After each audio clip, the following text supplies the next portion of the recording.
नमस्कार, SPT news पर आपका स्वागत है। पेश है 9 मई दोपहर 3:15 बजे राजस्थान की बड़ी खबरें।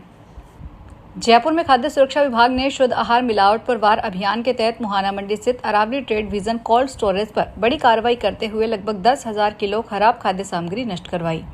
कार्रवाई के दौरान 8500 किलो सड़े गले और फफूंदी लगे फल तथा 1500 किलो एक्सपायरी खजूर बरामद किए। खाद्य सुरक्षा आयुक्त डॉक्टर टी शुभ मंगला ने बताया कि अतिरिक्त आयुक्त मंगत सिंह ने निर्देशन में केंद्रीय बल द्वारा और सीएचएमओ जयपुर प्रथम और द्वितीय की संयुक्त टीम को गर्मियों में फलों की गुणवत्ता जांच के लिए मुहाना मंडी भेजा गया था। निरीक्षण के दौरान कोल्ड स्टोरेज में बड़ी मात्रा में खराब सेब, अंगूर, अनार, संतरा और अन्य फल पाए गए। कोल्ड स्टोरेज प्रबंधन ने बताया कि ये फल अलग अलग व्यापारियों द्वारा भंडारित किए गए थे।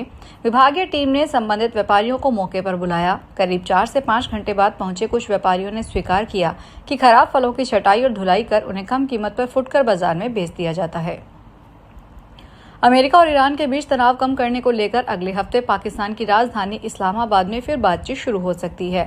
वॉल स्ट्रीट जर्नल की रिपोर्ट के मुताबिक दोनों देश मध्यस्थों के जरिए एक समझौता ड्राफ्ट पर काम कर रहे हैं, जिससे 1 महीने तक चलने वाली औपचारिक वार्ता का रास्ता खुल सकता है। रिपोर्ट में बताया गया है कि अमेरिका की तरफ से प्रस्तावित 14 बिंदुओं वाले ड्राफ्ट में ईरान के परमाणु कार्यक्रम, हॉर्मुज स्ट्रेट में तनाव कम करने और ईरान के एनरिच्ड यूरेनियम भंडार को किसी दूसरे देश भेजने जैसे मुद्दे शामिल हैं। अमेरिकी राष्ट्रपति डोनाल्ड ट्रंप ने कहा कि उन्हें ईरान की तरफ से जल्द जवाब मिलने की उम्मीद है। अगर बातचीत आगे बढ़ी तो सीज फायर को और लंबा किया जा सकता है। तमिलनाडु में विजय सरकार बनाने पर राजनीतिक सस्पेंस अभी भी बरकरार है। टीवी के चीफ और एक्टर विजय ने शुक्रवार को राज्यपाल राजेंद्र विश्वनाथ आर्लेकर से मिलकर लगातार तीसरी बार सरकार बनाने का दावा पेश किया, लेकिन उनके पास महज 116 विधायकों का ही समर्थन पत्र था। इंडियन एक्सप्रेस की रिपोर्ट के मुताबिक बहुमत का आंकड़ा न होने के कारण आज होने वाले विजय का शपथ समारोह कैंसिल हो गया। दरअसल विजय ने राज्यपाल को टीवी के कांग्रेस सीपीआई के 116 विधायकों का समर्थन पत्र सौंपा था। आईयूएमएलए और वीसीके ने अब तक समर्थन पत्र नहीं दिया। दोनों के पास 2-2 विधायक हैं। विधायक को भी बहुमत के लिए महज 2 विधायक और चाहिए। इसके पहले विजय ने 6 और 7 मई को सरकार बनाने का दावा पेश किया था। प्रसूता की मौत पर परिजनों ने शनिवार को दौसा के सरकारी हॉस्पिटल के बाहर जमकर हंगामा किया। दरअसल महिला की डिलीवरी के लिए यहां उसे भर्ती किया गया था, लेकिन जयपुर रेफर करने के कुछ देर बाद ही रास्ते में उसकी मौत हो गई। इस पर परिजन शव लेकर दोबारा दौसा के सरकारी हॉस्पिटल पहुंचे और डॉक्टर पर इलाज में लापरवाही का आरोप लगाया। उनका कहना था कि परिवार के लोग बार बार रेफर के लिए गिड़गिड़ाते रहे, लेकिन किसी ने नहीं सुनी। हालांकि पुलिस ने मौके पर पहुंच मामला शांत करवाया और शव को मोर्चरी में रखवाया। प्रसूता की मौत के बाद उसकी 3 व 6 साल की 2 बेटियों के सिर से मां का साया उठ गया। चित्तौड़गढ़ की बस्सी वाइल्ड लाइफ सेंचुरी में जंगलों को फिर से हरा भरा बनाने के लिए वन विभाग इस बार एक नई पहल करने जा रहा है। विभाग ने तय किया है कि मानसून की पहली बारिश में ड्रोन की मदद से सीड्स बॉल यानी बीज वाली मिट्टी के गोले जंगल में गिराए जाएंगे, ताकि बारिश के साथ वहां नए पौधे उग सकें। इस साल बस्सी सेंचुरी के करीब 20 हेक्टेयर में इलाके में यह काम किया जाएगा। इसके लिए अभी से सीड्स बॉल तैयार करने की प्रक्रिया शुरू की जा रही है। वन विभाग का मानना है कि अगर यह एक्सपेरिमेंटल सफल होता है तो आने वाले समय में सीता माता सेंचुरी में काम किया जाएगा। राजस्थान कर्मचारी चयन बोर्ड की ओर से आयोजित लैब असिस्टेंट एग्जाम का आज शनिवार को पहला दिन है। सीकर में परीक्षाओं के लिए 32 सेंटर बनाए गए हैं। दिव्यांग अभ्यर्थी को 1 मिनट देरी से पहुंचने पर भी एंट्री नहीं दी गई। उनका कहना था कि जयपुर में एग्जाम की तैयारी के दौरान उनका एक पैर कट गया था, ट्रैफिक के कारण लेट हो गया, पूरी मेहनत बेकार हो गई। वहीं ताबीज उतरवाने पर एक युवती रोने लगी। एग्जाम सेंटर पर अभ्यर्थियों को सुबह 10 बजे तक प्रवेश दिया गया। अभ्यर्थियों की कड़ी जाँच के बाद ही अंदर प्रवेश दिया गया। महिला अभ्यर्थी से उनकी चुन्नियां उतरवाई गई। कोटा मेडिकल कॉलेज के नए अस्पताल में सीजेरियन डिलीवरी के बाद महिलाओं की मौत मामले में कॉलेज प्रशासन ने 2 डॉक्टर, 2 नर्सिंग स्टाफ के खिलाफ एक्शन लिया।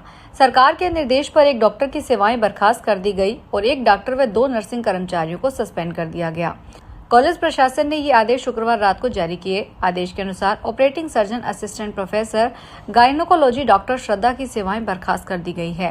वहीं इमरजेंसी ओटी के officer incharge associate professor surgery doctor Navneet Sharma, operation theatre के सिस्टर इंचार्ज गुरजीत कौर और लेबर रूम के सिस्टर इंचार्ज निमेश वर्मा को सस्पेंड कर दिया गया है। बीकानेर नगर निगम की ओर से लगाई गई जनगणना ड्यूटी अब सवालों में आ गई है। प्रदेश के एकमात्र सरकारी स्पोर्ट्स स्कूल के करीब 70% स्टाफ को जनगणना कार्य में लगा दिया गया है। इनमें फिजिकल टीचर्स भी शामिल हैं, जिनकी जिम्मेदारी केवल पढ़ाने तक सीमित नहीं है। इस स्कूल में रहकर खेल प्रशिक्षण लेने वाले 100 से ज्यादा स्टूडेंट्स की ट्रेनिंग, निगरानी और हॉस्टल व्यवस्था प्रभावित होने की आशंका है।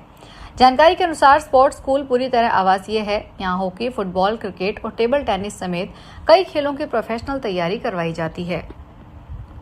कोटा में सिजेरियन डिलीवरी के बाद बिगड़ी तबीयत और 2 प्रसूताओं की मौत के बाद ड्रग डिपार्टमेंट ने उन दवाइयों के उपयोग पर रोक लगा दी है जिनका उपयोग वहां हुआ था। ड्रग कंट्रोल डिपार्टमेंट ने कोटा मेडिकल कॉलेज से गायनी वार्ड में उपयोग होने वाली 24 तरह की दवाइयां उपकरणों के उपयोग पर रोक लगाई है। ड्रग कंट्रोलर अजय फाटक ने अलग अलग पत्र लिखकर Rajasthan medical service corporation limited प्रदेश के तमाम दवा विक्रेताओं को आगाह किया कि वे इन दवाइयों के सप्लाई आगामी आदेशों तक नहीं करें। इनमें 15 ऐसी दवाइयां हैं जो RSMCL की तरफ से मुख्यमंत्री निःशुल्क दवा योजना के तहत कोटा मेडिकल कॉलेज को सौंपी गई है। इसमें IV सेट, सिरिंज, ग्लूकोज की बोतल और कई तरह के इंजेक्शन है। बाड़मेर में सड़क किनारे चल रहे एक 14 साल के बच्चे को बेकाबू कार ने टक्कर मार दी। इस हादसे में बच्चे की दर्दनाक मौत हो गई। वहीं कार इतनी स्पीड में थी कि बेकाबू होते हुए वह खेतों में जाकर रुकी। घटना शनिवार सुबह बाड़मेर जिले के सदर थाना इलाके के लुखू गांव में सुबह 9 बजे की है। सूचना मिलने पर बाछड़ाऊ चौकी पुलिस मौके पर पहुंची और शव को धोरी मन्ना हॉस्पिटल लेकर पहुंचे। पुलिस के अनुसार बाछड़ाऊ लुखू निवासी सुखदेव पुत्र उमाराम शनिवार को सुबह घर से स्कूल की तरफ जा रहा था।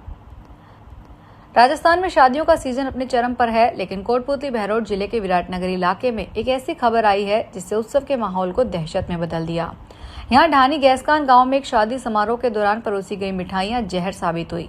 मिठाई खाते ही एक के बाद एक 30 मासूम बच्चों सहित 97 लोग गंभीर रूप से बीमार हो गए। गांव की गलियों में एम्बुलेंस के सायरन और अस्पताल में भर्ती बच्चों की सिसकियों ने पूरे इलाके को झकझोर कर रख दिया। बूंदी के हिंडोली थाना क्षेत्र में शुक्रवार रात की दरमियाची रात को पुलिस और मादक पदार्थ तस्करों के बीच फिल्मी अंदाज में मुठभेड़ हो गई। नेशनल हाईवे 52 पर नाकाबंदी के दौरान स्कॉर्पियो सवार तस्करों ने पुलिस टीम पर ताबड़तोड़ फायरिंग कर दी, जिसमें हिंडोली थाना अधिकारी मुकेश यादव बाल बाल बच गए। जवाबी कार्रवाई के बीच तस्कर अंधेरे का फायदा उठाकर जंगलों में फरार हो गए, लेकिन पुलिस ने मौके से 431 किलोग्राम डोडा चूरा से भरी स्कॉर्पियो जब्त कर ली।